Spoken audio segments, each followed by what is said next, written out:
Ibn Battuta, c'est sans doute le plus grand voyageur de l'histoire. Avec environ 120 000 km parcourus, du Maroc à la Chine, en passant par l'Afrique de l'Est, le Mali ou encore l'Espagne, le tout au XIVe siècle. Et 700 ans plus tard, son périple fascine toujours. Même Elon Musk admire Ibn Battuta, comme il l'a affirmé dans un tweet d'août 2023. Pourtant, se pourrait-il que ce voyageur exceptionnel nous ait menti? A-t-il réellement visité toutes ces régions ou bien a-t-il inventé ces récits? Et si je vous dis tout ça, c'est parce que dès 1929, le chercheur Stefan Janicek a considéré son voyage à Bulgare comme une pure fabrication. Suivi ensuite par d'autres historiens qui ont souligné des incohérences parfois très graves pour divers territoires visités, comme Constantinople, la Chine ou encore le Mali. Mais la réalité, c'est que ces critiques sont encore plus anciennes, puisqu'elles remontent à l'époque même d'Ibn Battuta. Le célèbre Ibn Khaldoun affirme que beaucoup le traitaient déjà de menteur, et quand Ibn Khaldoun veut en parler à un vizir, il avoue lui-même son scepticisme partagé par les gens au pouvoir. D'autres auteurs dénigrent ses apports, comme par exemple l'Andalou Ibn Khatib, expliquant qu'Ibn Battuta ne possédait qu'une modeste part des sciences. Alors, est-ce que ces critiques sont fondées? Parce que oui, les voyages d'Ibn Battuta posent problème. Il y a des incohérences chronologiques majeures, de fausses informations, des preuves évidentes qu'il a recopié des auteurs anciens, ou encore des descriptions surnaturelles qui relèvent bien plus du conte que de la réalité. Pour autant, peut-on accuser Ibn Battuta de mensonge? Eh bien, je vous propose d'analyser ensemble chacun de ces points. Et vous verrez que la réalité est en fait beaucoup plus complexe.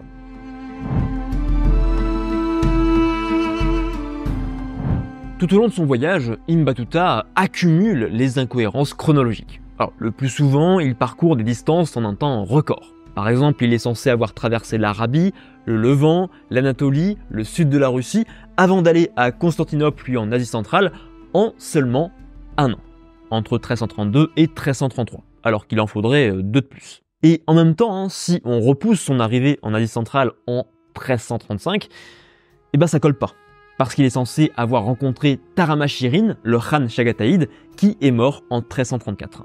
Donc ça voudrait dire que le départ d'Ibn Battuta depuis la Mecque devrait être reculé à 1330-1331. Ce qui bien sûr pose problème par rapport à tout ce qu'il nous a raconté auparavant, notamment ces 3 années qu'il est censé avoir passées à la Mecque entre 1327 et 1330. Et pareil pour le voyage à Bulgare. Battuta dit avoir fait l'aller-retour entre le camp d'Ouzbek-Khan et Bulgare au cours du mois de Ramadan, car selon lui 10 jours de marche séparent les 2 localités. Sauf que il y a environ 1500 km entre elles, et ça ne colle pas.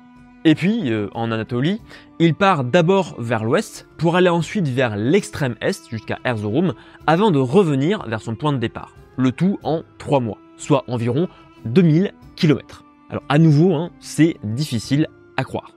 Il y a aussi les mêmes problèmes pour son séjour en Inde, aux Maldives et surtout en Chine, où il affirmerait avoir visité différentes villes en 4 à 5 mois. Ce qui est impossible, notamment parce qu'il se rend dans des villes très éloignées, notamment Canton et Pékin, et qu'il doit en plus effectuer le trajet retour jusqu'à Quanzhou.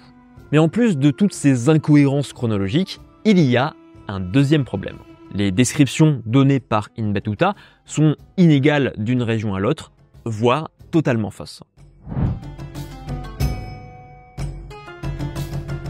Durant la majorité de ses voyages, Ibn Battuta décrit minutieusement les régions qu'il visite, les monuments, les personnes rencontrées, l'organisation socio-économique, la faune et la flore et son propre quotidien. Sauf que, à plusieurs moments, il devient beaucoup moins bavard. C'est le cas en Afrique de l'Est, où il est censé avoir visité 3 villes, Mogadiscio, Mombasa et Kilwa. Et étrangement, Ibn Battuta ne parle jamais de son voyage maritime, alors qu'il dure plusieurs mois, que c'est le premier du genre qu'il réalise, et qu'à l'inverse, il raconte ses périples sur la mer Rouge ou vers le golfe Persique. Plus gênant encore, les descriptions des villes manquent de détails ou sont erronées. Selon lui, les maisons de Kilwa sont faites en bois avec un toit de jonc, alors que l'archéologie montre que l'on utilisait plutôt le corail. Il ne donne aussi aucune information sur la prospérité de la ville, alors qu'elle connaissait un essor fulgurant à cette époque. Et quant à Mombasa, il en fait une grande île alors qu'il s'agit d'une ville côtière. Bien plus tard, du côté de l'Indonésie, Il prétend avoir rencontré le sultan de Samudra, Malik az-Zahir, sauf qu'il est mort en 1326, soit 20 ans avant son arrivée. Mais l'exemple le plus marquant reste la Chine. C'est une région immense qui suscitait déjà l'intérêt, voire les fantasmes des auteurs. Des communautés musulmanes étaient déjà installées sur place depuis des siècles, et pourtant, Ibn Battuta nous parle très peu de ce qu'il a vu. Au contraire, il nous transmet des informations banales. Les Chinois excellent dans l'artisanat, porcelaine et peinture, leurs routes sont sûres et leurs habitudes contraires à l'islam. Pire encore, un certain passage semble complètement inventé. Il est littéralement impossible de se rendre de Zeytoun à Canton par le fleuve Jaune. Pareil pour le trajet Zeytoun-Pékin qu'il aurait là aussi accompli par voie fluviale. Donc soit Ibn Battuta ment, soit les historiens ont identifié les mauvaises villes. Une hypothèse vers laquelle penchent François-Xavier Fauvel et Bertrand Hirsch dans leur article. Ce qui n'empêche pas qu'un trajet aussi vaste en un temps aussi court reste impossible. Et surtout, ça ne s'arrête pas là, puisque Ibn Battuta raconte avoir assisté aux funérailles de l'empereur à Pékin en 1346. Sauf que Togon Timur n'est mort qu'en 1368, soit 22 ans plus tard. Alors, est-ce une confusion de sa part? Ben, ça commence quand même à faire beaucoup. Enfin, il y a aussi le Mali, le dernier voyage qu'il entreprend entre 1352 et 1353. Alors qu'il s'agit d'un royaume très riche, avec la figure du célèbre Mensa Moussa que vous connaissez, eh bien Ibn Battuta nous dit finalement peu de choses. Dans les autres villes d'importance comme Delhi, il aime nous décrire l'environnement, l'organisation sociale, les produits échangés, l'architecture et l'histoire locale. Ce qui n'est pas le cas pour la capitale du Mali. On n'a aucun élément, quasiment aucune anecdote personnelle. Par exemple, on n'a aucune mention de la saison des pluies, alors que ça aurait dû marquer Ibn Battuta. En fait, c'est assez similaire à la Chine, avec un discours attendu. Une description des pratiques religieuses déviantes, des audiences royales ou encore des festivités païennes. Même si dans tout ça, il y a aussi quand même un brin d'originalité. Rappelons qu'Ibn Battuta reste sur place 8 mois. C'est son 3e séjour le plus long, après Delhi et les Maldives. Et qu'en plus, la rédaction de la Rila, ses récits de voyage, commence seulement 2 ans plus tard. Donc, sa mémoire est encore très fraîche. Bref, c'est là aussi très étrange. Mais alors, vous me direz dans ce cas-là, si au minimum Ibn Battuta n'a pas visité la Chine et le Mali, comment fait-il pour les décrire? Parce que oui, Ibn Battuta n'invente pas tout. Il y a des éléments véridiques. Eh bien, vous touchez du doigt le 3e problème. Les récits d'Ibn Battuta reposent aussi sur des témoignages externes. Et oui, certains passages de la Rila sont littéralement des copier-coller d'auteurs plus anciens. Pour le Moyen-Orient, le rédacteur de la Rila, qui est en fait Ibn Juzay, mais on y reviendra, s'appuie surtout sur Ibn Jubayr. Lui aussi auteur d'une Rila, il a voyagé d'Occident en Orient entre 1183 et 1185. Par exemple, toute la description de Damas reprend celle d'Ibn Jubayr. Pareil pour d'autres villes en Syrie et en Irak comme Koufa. Même sa description de la Mecque est en partie issue d'Ibn Jubayr. Et pour son voyage au Mali, on retrouve aussi des emprunts à des auteurs antérieurs, notamment El-Oumari, son contemporain. Comme il est peu probable quand même qu'ils se soient rencontrés, les historiens émettent 2 hypothèses. Soit l'auteur de la Rila s'est procuré indirectement son ouvrage, soit les 2 auteurs ont utilisé la même source. Mais malheureusement, on ne la connaît pas. Et pour l'Afrique, il y a aussi des proximités avec 2 autres auteurs. El-Bakri pour la description des hippopotames et El-Kazwini pour celle des baobabs. Quant à la Chine, si j'ai taxé la plupart de ces descriptions de banales, eh bien c'est qu'on retrouve les mêmes dans d'autres sources. À commencer par les Akhbar es-Sind ou al-Hind, donc les nouvelles de Chine et d'Inde, le récit le plus ancien sur le sujet datant du 9e siècle. Dans tous ces ouvrages, les auteurs font des Chinois les meilleurs artisans du monde. Je cite, les Chinois sont les plus habiles de toute la création divine dans la conception, l'artisanat et tous les types de travaux. Ils ne sont surpassés en cela par aucune autre nation. Un Chinois peut fabriquer de sa main ce dont d'autres semblent incapables. Pas étonnant donc de retrouver des propos similaires dans la Rila. Alors là, vous vous dites que les éléments contre Ibn Battuta deviennent vraiment sérieux. Et encore, il reste un 4e problème. Au cours de ses périples, Ibn Battuta raconte avoir été témoin de faits extraordinaires. À Oman, il affirme que l'on construit les maisons en arêtes de poisson. En Inde, il observe avec effroi un yogi léviter dans les airs. En Chine, il rencontre un maître spirituel, soi-disant âgé de 200 ans, qui ne boit et ne mange jamais. Au passage, il nous dit aussi que les coqs chinois sont aussi gros que des autruches. Et enfin, à son retour de Chine, il croise en mer un oiseau merveilleux, le roucre, que les marins prennent d'abord pour une montagne. Et à Baranagar, peut-être en Birmanie, il décrit ses habitants comme des cynocéphales, des hommes à tête de chien. Et à côté de ça, il y a tous les miracles de maître soufi qu'Ibn Battuta dit avoir vus ou dont on lui a parlé. Comme Al-Mourchidi en Égypte, qui lui prédit son futur à partir d'un des rêves du voyageur. Ou encore Al-Takruri, qui en un instant peut changer la couleur de sa barbe, la faire disparaître ou apparaître. Et des prouesses comme ça, autant vous dire qu'il y en a des dizaines dans la Rila, et que ce serait beaucoup trop long de les résumer. Par contre, il y en a deux qui touchent directement Ibn Battuta et qui seront importantes pour bien comprendre la suite de la vidéo. Car je dois vous faire une confidence, je vous ai caché des choses. Au tout début de la vidéo numéro 3, quand Ibn Battuta quitte l'Inde au sein de l'ambassade, il participe à une bataille. Ça, on l'a vu. Sauf que, quelques jours plus tard, il se retrouve captif des ennemis. Ça, on l'a pas vu. Et si j'ai décidé de ne pas vous en parler, eh bien c'est parce qu'on allait l'aborder maintenant. Et que surtout, ce récit est très peu crédible. En résumé, Ibn Battuta est fait prisonnier, 3 hommes l'emmènent dans une grotte, apparemment pour le tuer, mais il décide d'attendre le lendemain matin. Et finalement, Ibn Battuta parvient à convaincre un des hommes de le libérer. S'ensuit une fuite de plusieurs jours et, alléluia, il rencontre un musulman noir, lui aussi égaré. Voyant qu'Ibn Battuta est trop fatigué, il le porte sur son dos. Sa force étonne Ibn Battuta, alors l'homme lui dit de réciter un verset du Coran pour lui insuffler de l'énergie. Alors Ibn Battuta s'endort, et à son réveil, il n'y a plus personne, mais il est sauvé. Je vous l'ai dit, ça manque un petit peu de crédibilité. Mais derrière cette histoire se cache finalement la prédiction d'Al-Mourchidi, qui lui avait annoncé que son frère Dilshad allait le sauver en Inde. Et un peu plus tard, il connaît une expérience similaire. Parce que près de Goa, il rencontre un yogi dont seul Ibn Battuta comprend qu'il est en fait musulman. Alors que ses compagnons partent, lui reste un peu et le yogi lui donne 10 pièces d'or. Ce sont ces mêmes 10 pièces d'or qu'il conservera après avoir tout perdu, lorsque son navire part sans lui. Et encore plus irréel, c'est ce même yogi qu'il est censé avoir rencontré en Chine, celui qui a 200 ans. Alors avec tous ces éléments, peut-on qualifier Ibn Battuta ou Ibn Juzay de menteurs? Est-ce qu'ils se foutent de notre poire avec leur rilla?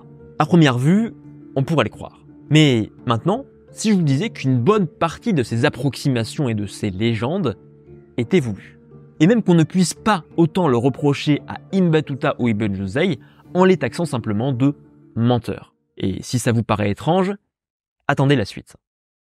Avant de continuer, sachez que si vous souhaitez en apprendre plus sur l'histoire du monde musulman et sur l'islam, en vous débarrassant des visions simplistes diffusées dans les médias et sur internet, j'ai créé pour vous Apprentissage Hebdo. Apprentissage Hebdo, c'est un programme gratuit où chaque semaine, pendant 1 mois et demi, vous recevrez une vidéo dans votre boîte mail. Grâce à ces vidéos, vous disposerez enfin de bases solides sur ces questions. On verra ensemble les 7 premiers siècles de l'histoire arabo-musulmane, comment l'islam s'est diffusé dans le monde et les questions que ça pose, ou encore les 5 idées répandues sur l'islam et pourquoi celles-ci sont simplistes. Et si ça vous intéresse, vous pouvez recevoir votre première vidéo dès maintenant. Pour ça, il vous suffit de cliquer sur le premier lien en description et de me transmettre votre mail. Sur ce, retournons à notre enquête.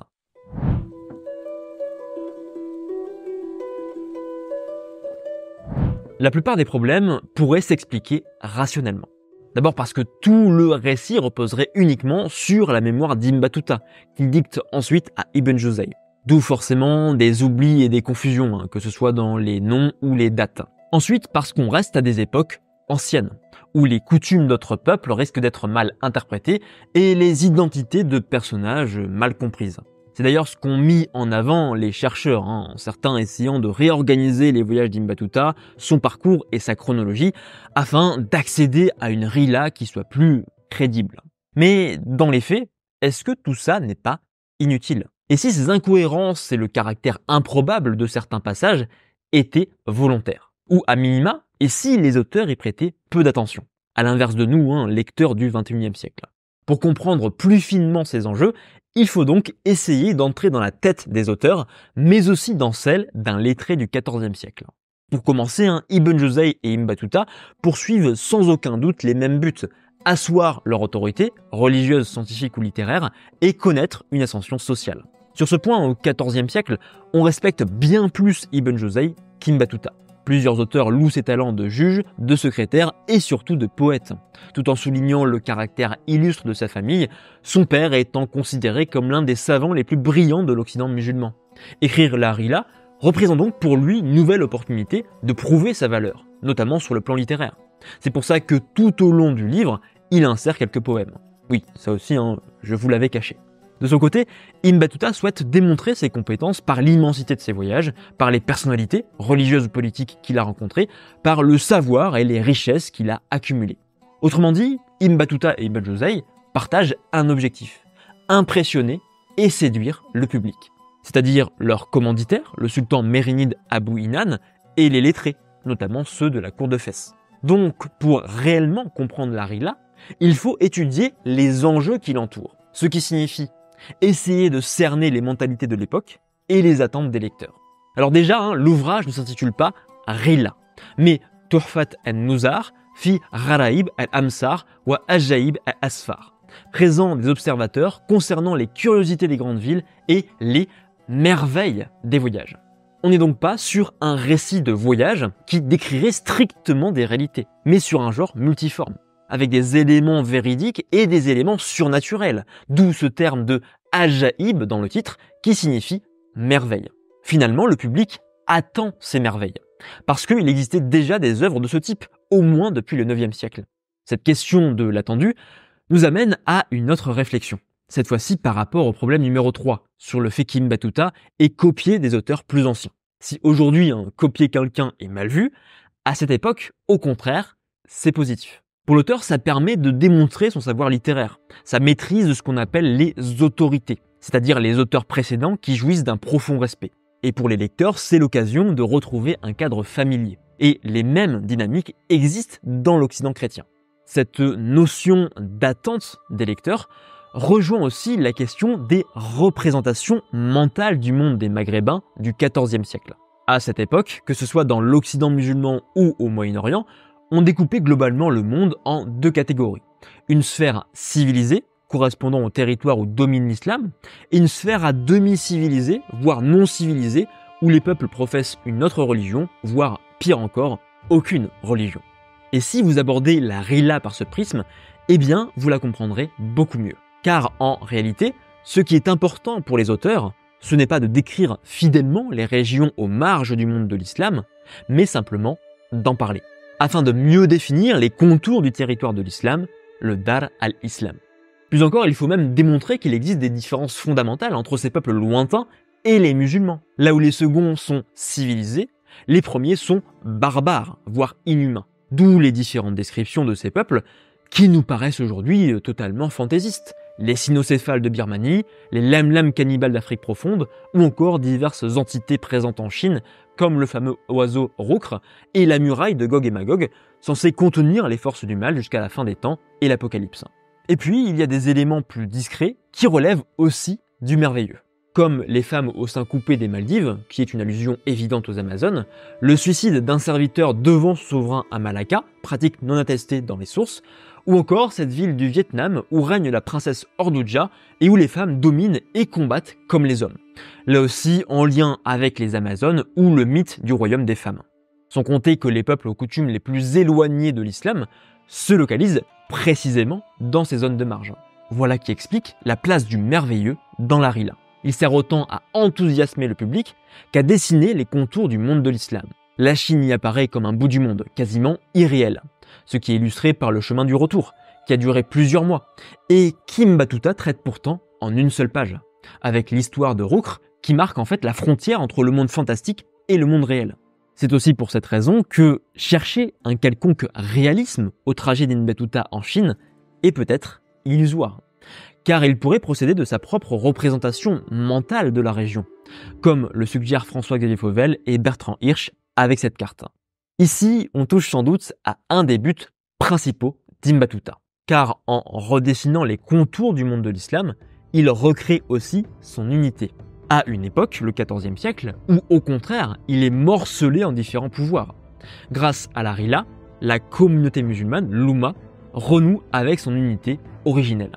Et c'est aussi comme ça qu'on peut expliquer son voyage imaginaire à Bulgare, puisqu'il s'agit de la frontière la plus au nord du Dar al-Islam. Pareil pour l'Indonésie, pour le Mali ou l'Afrique de l'Est. Avec en plus un autre objectif qui est celui de démontrer la centralité de Fès en tant que nombril du monde. Parce que forcément, il faut plaire au commanditaire, le sultan mérinide. Quant à Ibn Battuta lui-même, s'il raconte tous ses voyages lointains, ses rencontres avec des savants et des souverains, c'est aussi pour prouver sa propre valeur, celle d'un immense voyageur, d'un lettré et d'un religieux.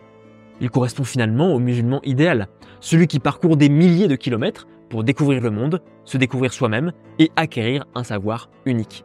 C'est aussi dans ce sens que l'on comprend mieux les liens entre Ibn Battuta et le soufisme. En citant tous les maîtres qu'il a côtoyés, les tombes qu'il a visitées et les expériences spirituelles qu'il a connues, il se présente comme un savant religieux. Plus encore, il bénéficie même de la grâce de Dieu. Sinon, comment expliquer ces fameux miracles dont il a été gratifié, avec son sauvetage en Inde par le musulman noir, qui avait été prédit, puis ses 10 pièces d'or offertes par le yogi avant la perte de tous ses biens. Et on pourrait même avancer que ces récits de miracles participent d'un stéréotype littéraire lié au soufisme, puisque j'ai retrouvé à peu près les mêmes histoires que dans l'ouvrage sur lequel j'ai travaillé pendant 2 ans pour mon mémoire de master à propos du maître soufi andalou Abou Marwan al-Yuanissi. Finalement, pour bien comprendre la Rila, comme d'autres ouvrages médiévaux d'ailleurs, il faut essayer d'entrer dans les mentalités de l'époque, tout en prenant conscience que le processus d'écriture relevait aussi beaucoup de ces fameux stéréotypes littéraires, ce qu'on appelle en latin des topoi ou un topos au singulier. Des structures qu'on retrouve aussi chez les voyageurs latins, à commencer par Marco Polo, qui lui aussi octroie une grande place aux merveilles, à tel point qu'on a là aussi remis en doute la réalité de son voyage en Chine. Donc finalement, est-ce que Ibn Battuta ou Ibn Jawzi ont menti? Eh bien, ce n'est pas tant la réponse qui importe, mais plutôt la pertinence même de la question. Et pour finir, je vous rappelle que si vous souhaitez acquérir les bases de l'histoire arabo-musulmane et de l'islam, eh bien, vous pouvez profiter du programme Apprentissage Hebdo, programme gratuit, où chaque semaine, pendant environ 1 mois et demi, vous recevrez une vidéo dans votre boîte mail, une vidéo exclusive. Et pour vous inscrire, c'est simple, il vous suffit simplement de me transmettre votre mail en cliquant sur le premier lien en description. En tout cas, j'espère que cette vidéo vous aura plu. J'espère plus largement que cette série sur les voyages d'Ibn Battuta vous aura plu. Bien sûr, si cette vidéo vous a intéressé, si cette série vous a passionné, et je pense que vous êtes aussi nombreux apparemment par rapport aux commentaires que vous m'avez transmis, donc c'est cool et je vous remercie vivement parce que c'est beaucoup de travail. Eh bien, si ça vous a passionné, n'hésitez pas bien sûr surtout à la partager à la ou les personnes qui seraient intéressées par ces sujets-là. Et bien sûr, abonnez-vous, activez les notifications pour ne pas louper les prochaines vidéos qui vont arriver sous peu. Sur ce, eh bien, je vous dis à la prochaine pour une nouvelle vidéo. Mais comme toujours, vous le savez, portez-vous bien.